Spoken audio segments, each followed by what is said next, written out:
The anesthesia was still wearing off when my phone buzzed. Through blurry vision, I read my cousin Lisa's text. Enjoy your empty house. Everything's already sold on Facebook.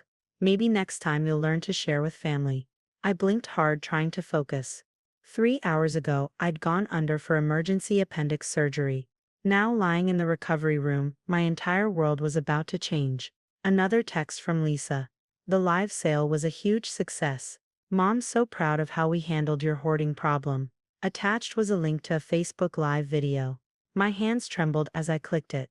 Hey everyone, welcome to the Marcus family clean-out sale. Lisa's voice was cheerful as she panned her phone around my living room. My Aunt Margaret stood beside her waving to the camera. Everything must go. Our cousin Daniel's been holding on to way too much stuff, so we're helping him declutter while he's unavailable. The timestamp showed this was streaming right now. I watched in horror as my Uncle George carried my grandfather's antique desk toward the front door. That desk was worth over $50,000. I'd had it professionally appraised last year. Only $200 for this old desk. Lisa announced. It's just taking up space, and Daniel never even uses it. The comments section exploded with interested buyers. My chest tightened as I watched people claiming my possessions for pennies on the dollar. Look at all these fancy suits, my Aunt Margaret said, opening my closet. Daniel's so selfish keeping all these when his brother Mark could use them for job interviews. She started pulling out my custom-tailored suits, each worth thousands, and tossing them into bags. I forced myself to keep watching, documenting everything. The vintage wine collection my late father left me. My mother's jewelry. The rare book collection I'd spent 15 years building. The prototype designs for my new security system, worth millions to the right buyer. My hands shook as I pressed the emergency call button. When the nurse arrived, I managed to speak clearly despite my dry throat. I need to make an urgent call to the FBI. Now. She looked startled, but something in my expression must have convinced her. 10 minutes later, Special Agent Sarah Torres walked into my hospital room. Mr. Marcus, she said, taking in my hospital gown and IV drip. We've been monitoring your family for 6 months, but we didn't expect them to move this quickly. Are you watching the stream? I nodded, turning my phone so she could see. They're selling everything I own in a Facebook Live sale. But they don't know about the cameras. Agent Torres smiled grimly. The hidden security system you developed. The one they're trying to steal.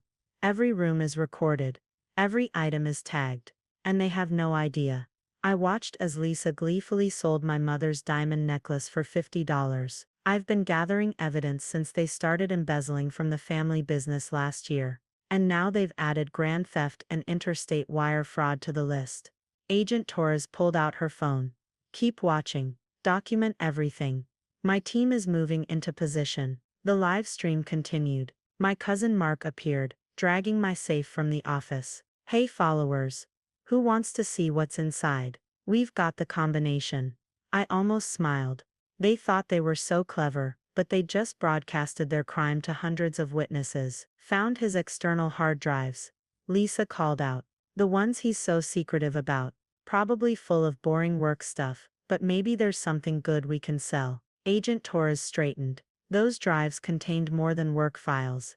They held all the evidence of my family's criminal activities over the past year. The embezzlement. The fraud. The insider trading. Everything I'd been quietly documenting while playing the role of the naive, trusting cousin. Daniel always thought he was better than us. Lisa told her audience as she waved my father's watch at the camera. Living in this big house, acting all successful. But family shares with family, right? I thought back to last Thanksgiving, when they'd first floated the idea of me sharing my inheritance. How they'd grown increasingly hostile when I refused to give them control of the family company. The whispered conversations that stopped when I entered rooms. The missing documents from my office. 50,000 in viewer count now. Agent Torres noted.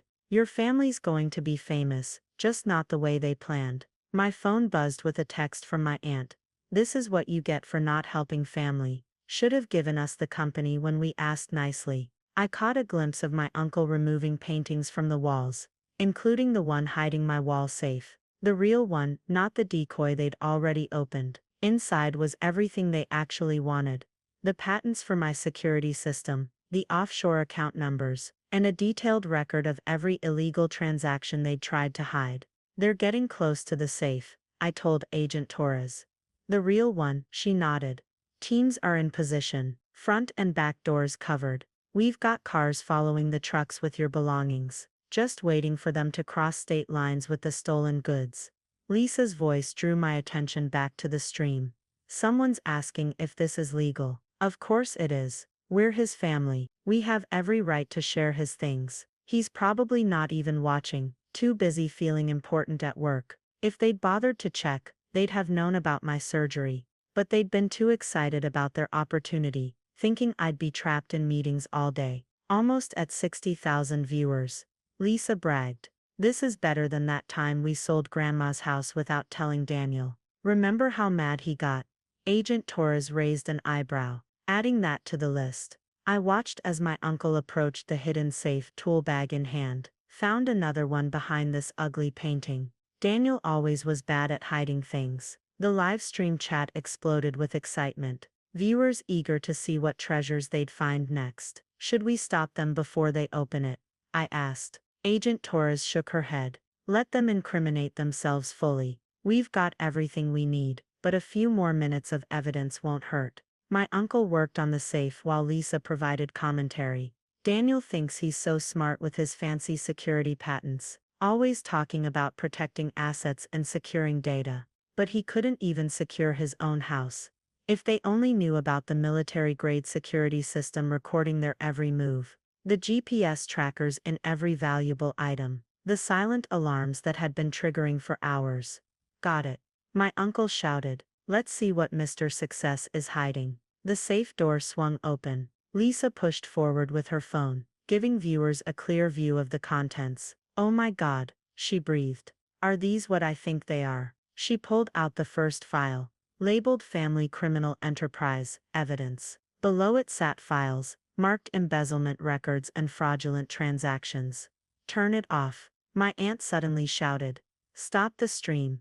But Lisa's manicured hands were shaking too badly to work her phone. The camera kept rolling, as they pulled out file after file, each one documenting their crimes in meticulous detail. 65,000 people just watched your family find evidence of their own crimes, Agent Torres said.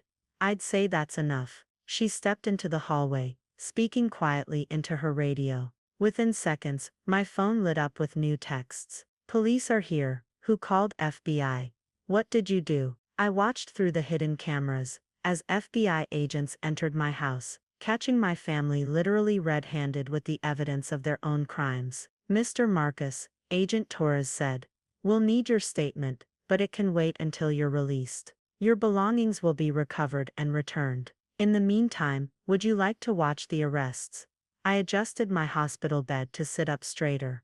Actually, I have a better idea. Pulling up my phone, I started my own live stream.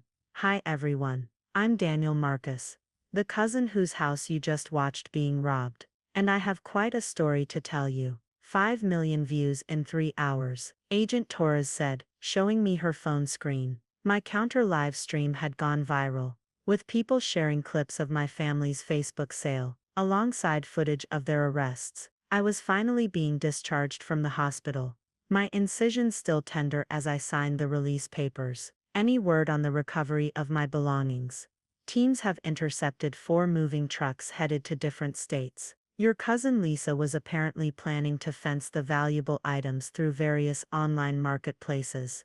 She helped me into the wheelchair hospital policy required.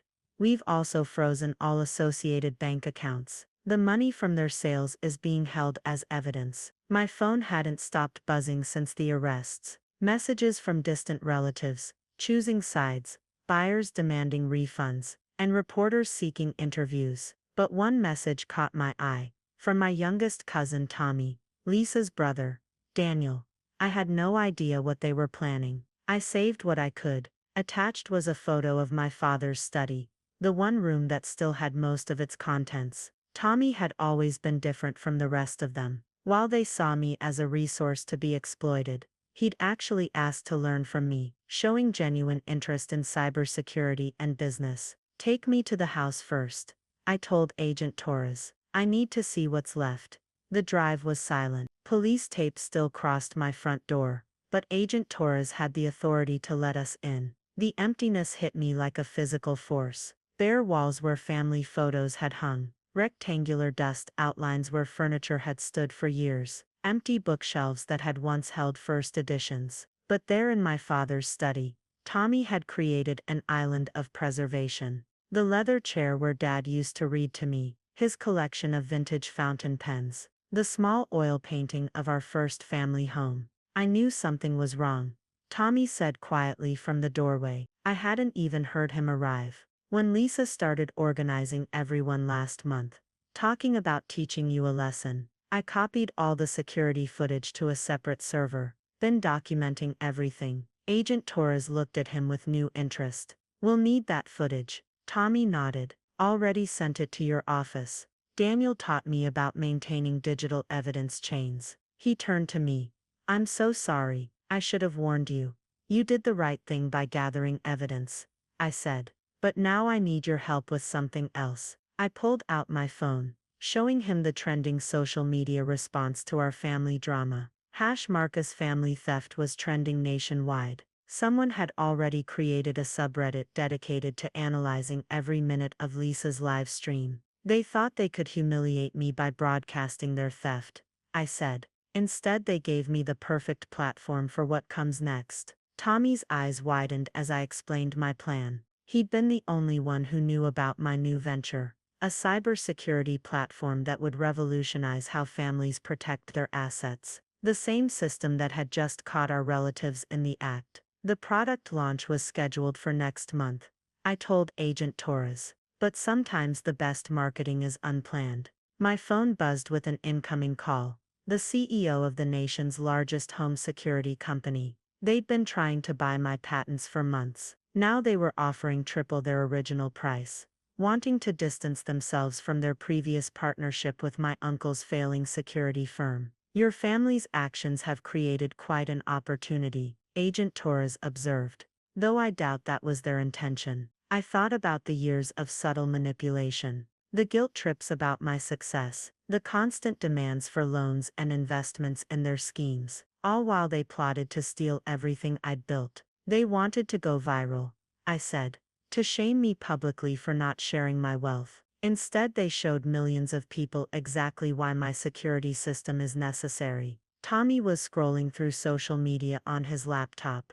The memes are insane. Someone set Lisa's sales pitch for your grandfather's desk to dramatic music. It's gotten 10 million views. Speaking of Lisa, Agent Torres checked her messages. She's demanding to speak with you. Says there's been a misunderstanding, and she can explain everything. I looked around my father's study, the one room my family hadn't managed to strip bare, thanks to Tommy. On the desk sat a framed photo from my company's launch day. Dad had been so proud, telling everyone his son was going to change the world. Schedule the interview, I told Agent Torres. But not just with me. I want to go on national television. Let Lisa explain to everyone why she thought it was okay to rob her cousin during emergency surgery. Tommy's fingers flew across his keyboard.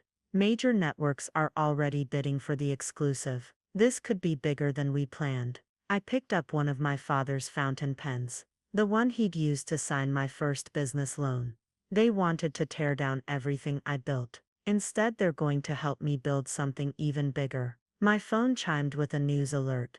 Tech CEO's family arrested after viral theft attempt. Exclusive interview tomorrow. Ready for what comes next? Tommy asked. I thought about the evidence safely stored away. The patent's now worth billions. The security system that would protect other families from what mine had tried to do. They thought emptying my house would be the end of my story, I said. They didn't realize it's just the beginning. Agent Torres smiled. Shall we show them what a real family business looks like? Tommy opened his laptop, pulling up the pre-prepared launch materials for my security company. The marketing team says we can be ready for full release in 48 hours. The viral attention actually solved our awareness problem. I nodded, feeling the weight of my father's pen in my hand. Then let's give the internet something new to talk about. Tomorrow I would face my family on national television. Let them try to explain their actions to millions of viewers. Let them watch as their attempt to destroy me became the foundation of something even greater. But tonight, in my father's preserved study, I had work to do, a company to launch, a legacy to build, and this time everyone would be watching. The television studio lights felt warm as the makeup artist made final touches. Across the stage, Lisa sat with our Aunt Margaret and Uncle George, all three dressed in coordinated pastels like some twisted family portrait. Their lawyer kept whispering urgently in their ears. 2 minutes to air, the producer announced. Mr. Marcus, are you sure you want to do this live? We can pre-record. I adjusted my father's watch, one of the few pieces Tommy had managed to save. Live is perfect, let's make sure nothing gets edited out. The nation's highest-rated morning show had won the bidding war for this exclusive. Their usual cheerful set had been transformed into a more serious backdrop for what they were calling the family heist that broke the internet. Tommy sat in the front row of the audience, laptop ready. Agent Torres stood quietly in the wings, watching everything. 3, 2, 1, we're live. Good morning, America, the host began. By now many of you have seen the viral video of what appeared to be a family yard sale gone wrong. Today we have all parties here to tell their side of this shocking story. The screens behind us played clips from Lisa's live stream, now interspersed with security footage showing the systematic looting of my house. Lisa, let's start with you. The host turned to my cousin. What made you decide to sell your cousin's belongings while he was having emergency surgery? Lisa's practiced smile wavered. This is all a huge misunderstanding. We were helping Daniel declutter. He's always been something of a hoarder, and we were worried about his mental health. By selling his belongings for a fraction of their value, the host displayed screenshots of the sales. This antique desk, for example, was sold for $200. We have documentation showing it was appraised at $50,000 last year. Family helps family, Aunt Margaret cut in smoothly. Daniel has always been difficult about sharing his good fortune. We were simply redistributing things to those who needed them more. Redistributing. I spoke for the first time. Is that what you call stealing my late father's watch collection? Or my mother's jewelry? Or perhaps you'd like to explain why you tried to access my corporate servers? Uncle George's face reddened. Now see here, boy. Actually, I cut him off. Let's show everyone exactly what was happening.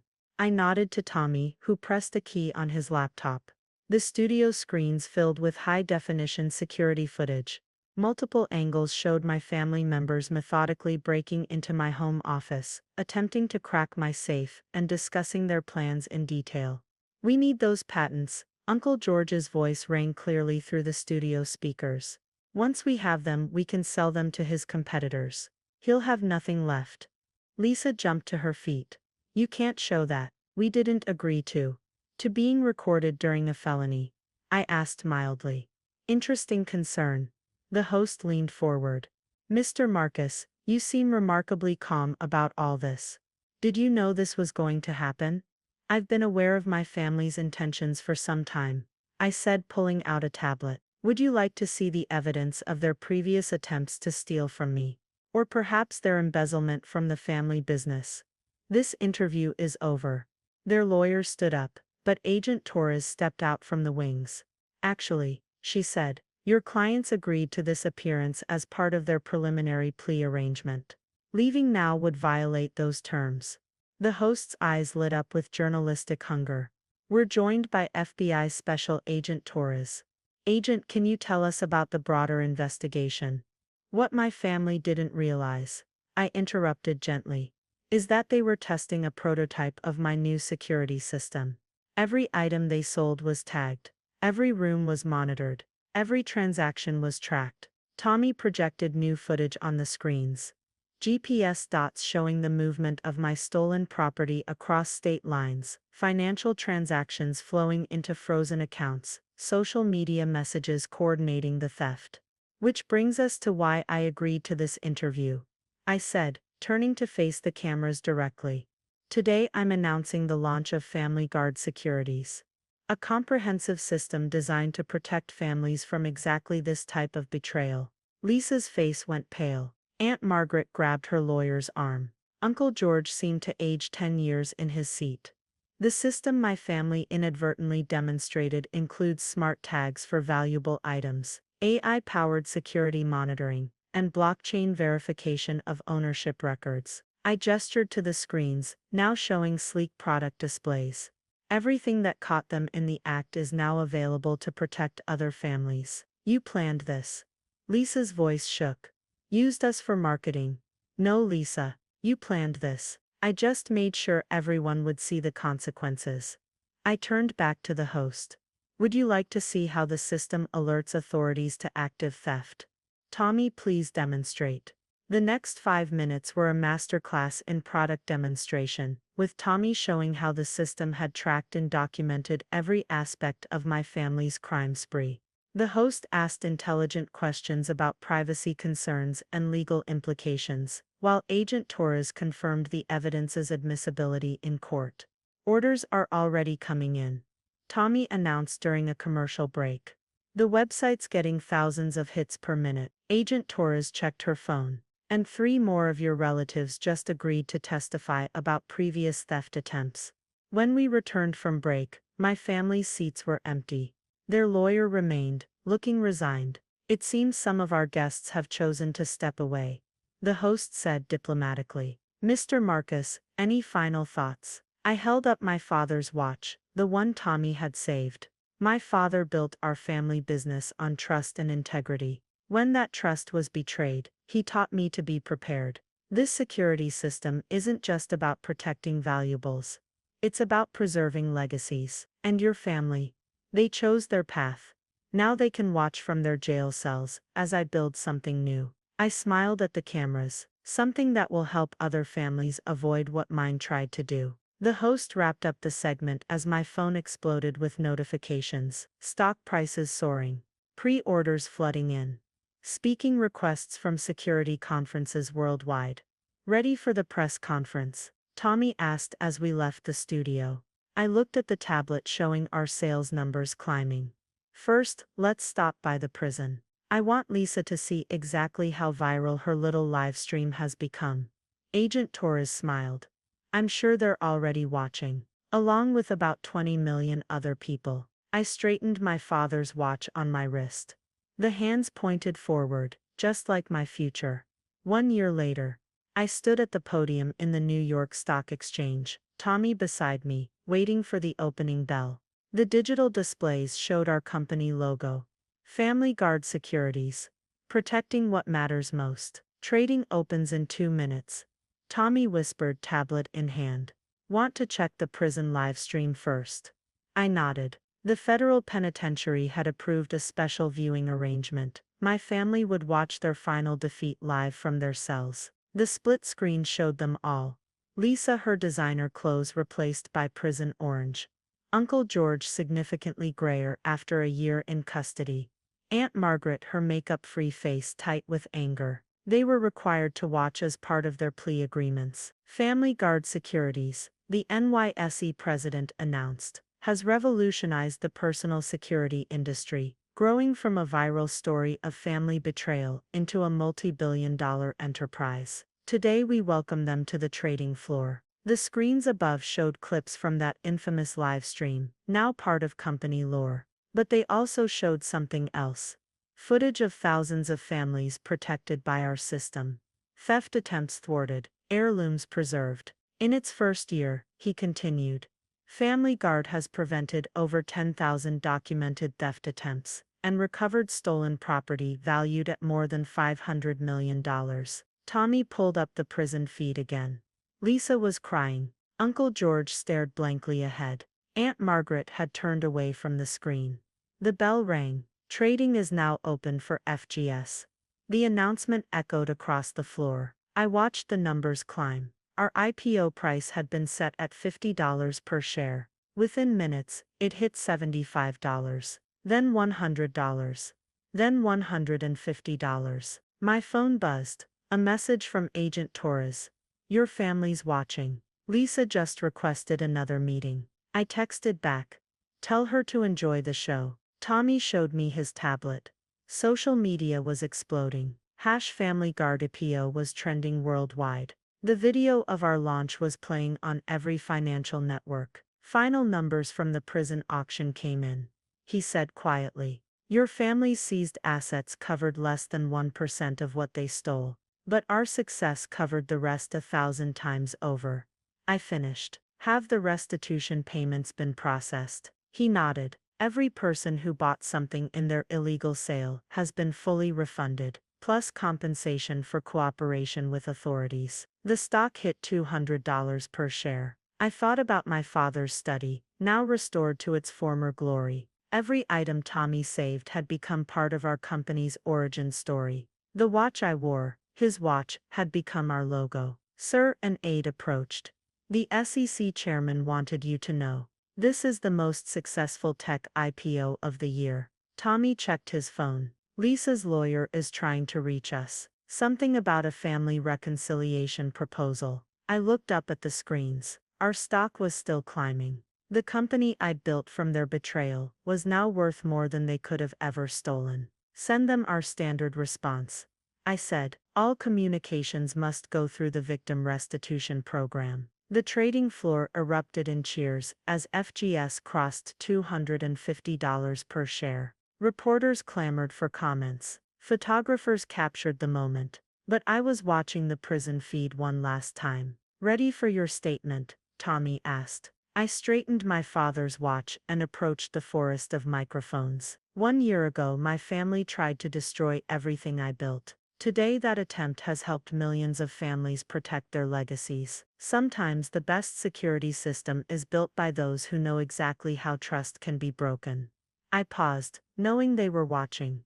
To everyone who shared our story, who trusted our system, who helped us grow, thank you. And to those who think family ties give them the right to take what isn't theirs. I smiled directly into the cameras, knowing this clip would play in their cells. We're watching. The stock closed at $300 per share. That evening, as Tommy and I celebrated in my restored home office, he handed me an envelope. Last batch of prison letters from the family. Want to read them? I took my father's favorite fountain pen, the one they hadn't managed to steal, and wrote across the envelope, return to sender. Some family ties, once broken, shouldn't be repaired. But others, like my bond with Tommy, grow stronger through adversity. Ready for tomorrow?